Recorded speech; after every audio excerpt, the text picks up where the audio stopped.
મકરપુરાના જશોદાનગરમાં હત્યાનો મામલો. વાહન રોડ પર પાર્ક કરવાના મામલે કરી દેવાઈ હત્યા.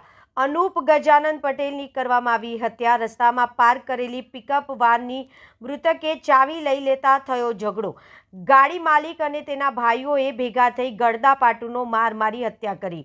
રાહુલ યાદવ, મનુ યાદવ અને સુભાષ યાદવે કરી હત્યા. ત્રણેય આરોપીઓએ ભેગા થઈ ગળદાપાટુનો માર મારી મૃતક અનુપ ગજાનન પટેલનું લોખંડની જાળી સાથે માથું અથાડી મોત નિપજાવ્યું.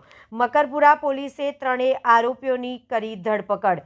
એફએસએલની મદદથી વધુ તપાસ હાથ ધરવામાં આવી છે. મકરપુરા પોલીસ સ્ટેશન વિસ્તારમાં શિવશક્તિનગર છે, જશોદા કોલોની, ત્યાં આગળ એક મારામારીનો બનાવ બનેલો, જેમાં જે ભોગ બનનાર છે અનુપ પટેલ, તે અનુપ પટેલ એની ભાભીના ઘરે જશોદા કોલોની ખાતે આવેલ ત્યારે ત્યાં રોડ ઉપર એક વ્યક્તિ, સુભાષ યાદવ નામનો વ્યક્તિ, એ એની પિકઅપ ડાલ પાર્ક કરીને જતો રહે.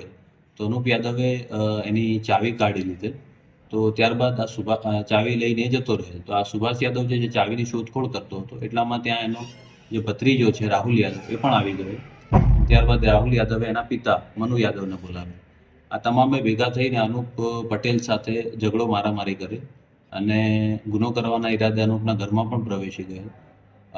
જે આરોપીઓ છે એ ભેગા થઈને એકસમ થઈને મરણ જનાર અનુપ પટેલને એના ભાભીના ઘરની આગળ એને જે લોખંડની ગ્રીલ છે તેના માથા સાથે ભટકાવી એને ઈજાગ્રસ્ત કરેલ.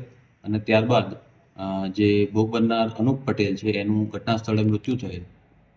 ત્યારબાદ પોલીસને જાણ થતાં પોલીસ લગભગ 11 વાગે 112માં કોલ આવેલ છે અને 11:05 પોલીસ ત્યાં જગ્યા પર પહોંચ્યું છે. પોલીસે જગ્યા પરથી આરોપી સુભાષ યાદવને પકડેલ છે.